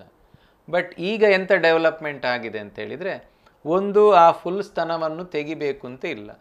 ಚಿಕ್ಕ ಕ್ಯಾನ್ಸರ್ ಅರ್ಲಿ ಸ್ಟೇಜಲ್ಲಿ ಸಿಕ್ಕಿದರೆ ಆ ಜಾಗವನ್ನು ಮಾತ್ರ, ಎಲ್ಲಿ ಕ್ಯಾನ್ಸರ್ ಗೆಡ್ಡೆ ಕಾಣ್ತದೆ ಆ ಭಾಗವನ್ನು ಮಾತ್ರ ತೆಗಿಬೋದು. ಇದಕ್ಕೆ ಬ್ರೆಸ್ಟ್ ಕನ್ಸರ್ವೇಷನ್ ಸರ್ಜರಿ ಹೇಳ್ತೇವೆ. ಸೊ ಅದೊಂದು ದೊಡ್ಡ ಡೆವಲಪ್ಮೆಂಟ್. ಇನ್ನೊಂದು ಡೆವಲಪ್ಮೆಂಟ್ ಏನಂತ ಹೇಳಿದರೆ ಆಕ್ಸಿಲರಿ ಸ್ಯಾಂಪ್ಲಿಂಗ್. ಸೊ ಈ ಕಂಕಳದ ಅಡಿಯಲ್ಲಿ ಲಿಂಫ್ ನೋಡ್ ತೆಗೆಯುವಾಗ ಅದರಲ್ಲಿ ಕೆಲವು ಸೈಡ್ ಎಫೆಕ್ಟ್ ಬರ್ತದೆ. ಕೈ ದಪ್ಪ ಆಗೋದು, ಇನ್ಫೆಕ್ಷನ್ ಬರೋದು, ಕೈ ಮೂವ್ಮೆಂಟ್ ರಿಸ್ಟ್ರಿಕ್ಷನ್ ಆಗೋದು. ಸೊ ಅರ್ಲಿ ಸ್ಟೇಜ್ ಕ್ಯಾನ್ಸರ್ ನೀವು ಪೇಷಂಟ್ನವ್ರು ಬೇಗ ಬಂದರೆ ಆ ಫುಲ್ ಲಿಂಫ್ ನೋಡ್ ಡಿಸೆಕ್ಷನ್ ಮಾಡಬೇಕು ಅಂತಿಲ್ಲ, ಅದರಲ್ಲಿ ಇದ್ದದ್ದು 25 ಲಿಂಫ್ ನೋಡ್ಸ್ ತೆಗಿಬೇಕು ಅಂತಿಲ್ಲ. ಲಿಂಫ್ ನೋಡ್ ಸ್ಯಾಂಪ್ಲಿಂಗ್ ಹೇಳ್ತೇವೆ, ಎಲ್ಲಿ ಲಿಂಫ್ ನೋಡ್ ಕ್ಯಾನ್ಸರ್ ಕೋಶಗಳು ಇರ್ಬೋದು ಅದನ್ನು ಮಾತ್ರ ತೆಗಿಬೋದು. ಸೊ ಶಸ್ತ್ರಚಿಕಿತ್ಸೆಯಲ್ಲಿ ಇದು ಡೆವಲಪ್ಮೆಂಟ್ ಆಗಿದೆ.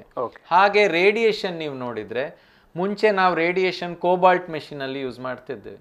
ಸೊ ಕೋಬಾಲ್ಟ್ ಮೆಷಿನ್ ಯೂಸ್ ಮಾಡುವಾಗ ಸ್ತನಕ್ಕೆ ರೇಡಿಯೇಷನ್ ಕೊಡುವಾಗ ಅಡಿಯಲ್ಲಿದ್ದದ್ದು ಶ್ವಾಸಕೋಶ ಡ್ಯಾಮೇಜ್ ಆಗ್ತಾ ಇತ್ತು, ಹಾರ್ಟ್ ಡ್ಯಾಮೇಜ್ ಆಗ್ತಾ ಇತ್ತು. ಇದು ಎರಡು ದೊಡ್ಡ ಪ್ರಾಬ್ಲಮ್ ಇತ್ತು, ಅದನ್ನು ತಪ್ಪಿಸ್ಲಿಕ್ಕೆ ಆಗ್ತಾ ಇರಲಿಲ್ಲ.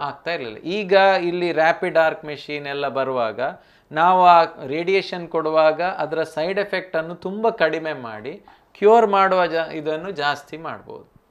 ಸೊ ಇದೆರಡು ರೇಡಿಯೇಷನ್ ಮತ್ತು ಸರ್ಜರಿಯಲ್ಲಿ.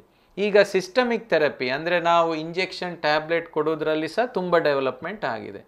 ಫಾರ್ ಎಕ್ಸಾಂಪಲ್ ಈಗ ಹಾರ್ಮೋನಲ್ ಥೆರಪಿ ಉಂಟು. ಹಾರ್ಮೋನಲ್ ಥೆರಪಿ ಅಂದರೆ ನಾನು ಫಸ್ಟಿಗೆ ಹೇಳಿದಾಗೆ ನಾವು ಕ್ಯಾರೆಕ್ಟರ್ ಆಫ್ ದ ಟ್ಯೂಮರ್ ನೋಡ್ತೇವೆ. ಅದರಲ್ಲಿ ಈಸ್ಟ್ರೋಜನ್ ಆ್ಯಂಡ್ ಪ್ರೊಜೆಸ್ಟ್ರಾನ್ ರಿಸೆಪ್ಟರ್ ಅಂತ ಇದೆ. ಈಸ್ಟ್ರೋಜನ್ ಪ್ರೊಜೆಸ್ಟ್ರಾನ್ ಅಂತ ಹೇಳಿದರೆ ಹೆಂಗಸರಲ್ಲಿ ಇರೋದು ಹಾರ್ಮೋನ್ಸ್. ಈ ರಿಸೆಪ್ಟರ್ ಇದ್ದರೆ ಈ ಟ್ಯೂಮರಲ್ಲಿ ಆ ರಿಸೆಪ್ಟರನ್ನು ಟೆಸ್ಟ್ ಮಾಡ್ಬೋದು. ಅದು ಪಾಸಿಟಿವ್ ಇದ್ದರೆ ನಾವು ಹಾರ್ಮೋನ್ ಲೆವೆಲನ್ನು ಕಡಿಮೆ ಮಾಡಿದ ಕೂಡಲೇ ಕ್ಯಾನ್ಸರ್ ಕಂಟ್ರೋಲಿಗೆ ಬರ್ತದೆ. ಈ ರಿಸೆಪ್ಟರ್ ನೆಗೆಟಿವ್ ಇದ್ದರೆ ಅಂತಹ ಟ್ರೀಟ್ಮೆಂಟ್ ಕೊಡಲಿಕ್ಕೆ ಆಗೋದಿಲ್ಲ, ಅದು ಪ್ರಯೋಜನ ಆಗೋದಿಲ್ಲ. ಸೊ ಈಗಿನ ಡೆವಲಪ್ಮೆಂಟ್ ಏನಂತ ಹೇಳಿದರೆ ಅದನ್ನು ಟೆಸ್ಟ್ ಮಾಡಿ ಯಾರಿಗೆ ಅದು ಪಾಸಿಟಿವ್ ಉಂಟು ಅಂಥ ಪೇಷಂಟ್ಸಿಗೆ ಮಾತ್ರ ಆ ಟ್ರೀಟ್ಮೆಂಟ್ ಕೊಡ್ಬೋದು. ಮೂರನೇ ಈಗ ಲೇಟೆಸ್ಟ್ ಡೆವಲಪ್ಮೆಂಟ್ ಅಂದರೆ targeted therapy. So HER2 positive breast cancer ಅಂತ ಒಂದು ಟೈಪೇ ಇದೆ ಈಗ. ಸೊ HER2 ಅಂತ ಒಂದು ಎಪಿಡರ್ಮಲ್ ಗ್ರೋತ್ ಫ್ಯಾಕ್ಟರ್ ರಿಸೆಪ್ಟರ್ ಇದೆ. ಸೊ ನಮ್ಮ ಕ್ಯಾನ್ಸರ್ ಕೋಶಗಳು ಜಾಸ್ತಿ ಆಗಬೇಕಾದ್ರೆ ಅದಕ್ಕೆ ಒಂದು ಸಿಗ್ನಲ್ ಬೇಕು. ಆ ಸಿಗ್ನಲ್ ಸ್ವಲ್ಪ ಇದ್ದರೂ ಸಹ ಈ ಒಳಗಡೆ EGFR ಮ್ಯೂಟೇಷನ್ ಎಲ್ಲ ಆಗಿ ಸ್ವಲ್ಪ ಸಿಗ್ನಲ್ ಇದ್ದ ಕೂಡಲೇ ಇದು ಜಾಸ್ತಿ ಸಿಗ್ನಲ್ ಇದ್ದಾಗೆ ಮಾಡ್ತದೆ, ಕೋಶಗಳು ಸುಮ್ಮನೆ ಜಾಸ್ತಿ ಆಗ್ತಾ ಇರ್ತದೆ. ಸೊ ಇದಕ್ಕೆ ಒಂದು ತಡೆಯಾಗಿ ಆ್ಯಂಟಿ-HER2 ಟ್ರೀಟ್ಮೆಂಟ್ ಅಂತ ಇದೆ. ಸಾಮಾನ್ಯವಾಗಿ ಒಂದು 25-30% ಸ್ತನದ ಕ್ಯಾನ್ಸರ್ ಪೇಷಂಟ್ಗಳಿಗೆ ಇದು ಪಾಸಿಟಿವ್ ಇರ್ತದೆ. ಅದಕ್ಕೆ ಈಗ ಟಾರ್ಗೆಟೆಡ್ ಥೆರಪಿ ಅಂದರೆ ಯಾವ ಕ್ಯಾನ್ಸರ್ ಕೋಶಗಳಲ್ಲಿ ಮಾತ್ರ HER2 ಪಾಸಿಟಿವ್ ಇದೆ ಆ ಕೋಶಗಳನ್ನು ಮಾತ್ರ ಡಿಸ್ಟ್ರಾಯ್ ಮಾಡುವಂಥ ಟ್ರೀಟ್ಮೆಂಟ್ ಇದೆ. ಸೊ ಬೇರೆ ಕೋಶಗಳು, ನಮ್ಮ ನಾರ್ಮಲ್ ಕೋಶಗಳು ಡ್ಯಾಮೇಜ್ ಆಗೋದಿಲ್ಲ. ಅದಕ್ಕೆ ಒಂದು ಟ್ರೀಟ್ಮೆಂಟ್ ಅಂದರೆ ಟ್ರಾಸ್ಟುಜುಮ್ಯಾಬ್ ಇಂಜೆಕ್ಷನ್ ಇಂದ ಇದೆ. ಇದು ಕೆಲವು ವರ್ಷಗಳಿಂದ ಇದೆ, ಆದರೆ ಮುಂಚೆ ಅದರ ಕಾಸ್ಟ್ ತುಂಬ ಇತ್ತು. ಸೊ ಒಂದೊಂದು ಇಂಜೆಕ್ಷನಿಗೆ 1.5 ಲಕ್ಷ ಇತ್ತು. ಈಗ ಒಂದೊಂದು ಇಂಜೆಕ್ಷನಿಗೆ 15-20 ಸಾವಿರ ರೂಪಾಯಿ ಆಗಿದೆ. So that is a big development. So ಮುಂಚೆ ಆ ಇಂಜೆಕ್ಷನ್ ಇದ್ದರೂ ಅದನ್ನು ಉಪಯೋಗ ಮಾಡಲಿಕ್ಕೆ ಆಗ್ತಾ ಇರಲಿಲ್ಲ. ಈಗ ತುಂಬ ಪೇಷಂಟ್ಸ್ 25% ಸ್ತನದ ಕ್ಯಾನ್ಸರ್ ಪೇಷಂಟ್ ಪಾಸಿಟಿವ್ ಇದ್ದರೆ ಅವರಿಗೆ ಇಂಥ ಟ್ರೀಟ್ಮೆಂಟ್ ಸಿಕ್ಕಲಿಕ್ಕೆ ಆಗ್ತದೆ. ಮತ್ತು ಅಡ್ಡ ಪರಿಣಾಮಗಳು ಕೂಡ ಕಮ್ಮಿ ಆಗ್ತದೆ, ಇದರಲ್ಲಿ ತುಂಬ ಕಡಿಮೆ ಆಗ್ತದೆ. ಓಕೆ, ಒಂದು ವಿರಾಮ ತೆಗೆದುಕೊಂಡು ಆಮೇಲೆ ನಮ್ಮ ಮಾತುಕತೆ ಮುಂದುವರಿಸೋಣ. ವೀಕ್ಷಕರೇ, ಕಾರ್ಯಕ್ರಮದಲ್ಲಿ ಒಂದು ವಿರಾಮ, ಮತ್ತೆ ಭೇಟಿಯಾಗೋಣ.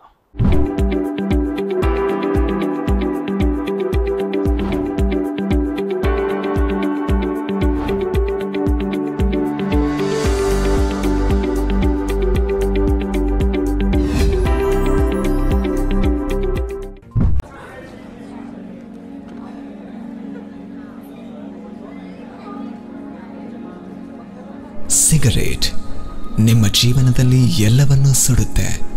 ಸುಖ, ಸಂತೋಷ, ಆರೋಗ್ಯ ಎಲ್ಲವನ್ನು. ಕೊನೆಗೆ ಉಳಿಸೋದು ಕ್ಯಾನ್ಸರ್ ಅನ್ನೋ ಹೊಗೆಯನ್ನ ಮಾತ್ರ. ಧೂಮಪಾನದಿಂದ ದೂರವಿರಿ, ಕ್ಯಾನ್ಸರ್ ಮುಕ್ತರಾಗಿರಿ. Say no to tobacco, an initiative by Mangalore Institute of Oncology, a special hospital for cancer treatment. Mangalore Institute of Oncology, a special hospital for the treatment of cancer. When you demand excellence, we deliver it with confidence. Mangalore Institute of Oncology has the top medical talent to offer the best treatment to people with cancer.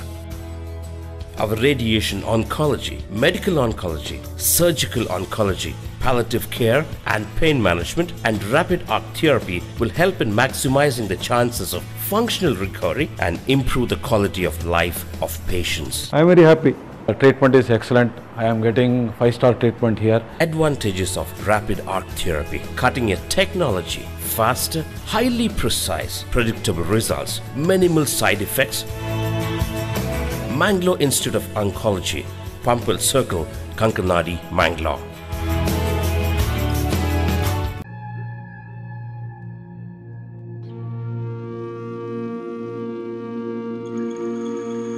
ನೀವು ತಿಕ್ತಾ ಇರೋದು ತಂಬಾಕನ್ನಲ್ಲ, ನಿಮ್ಮ ಜೀವನವನ್ನ ಸಾವಿನ ದವಡೆಗೆ ತಳ್ಳದಿರಿ. ತಂಬಾಕಿನಿಂದ ದೂರವಿರಿ, cancer ಮುಕ್ತರಾಗಿರಿ. Say no to tobacco, an initiative by Mangalore Institute of Oncology, a special hospital for cancer treatment.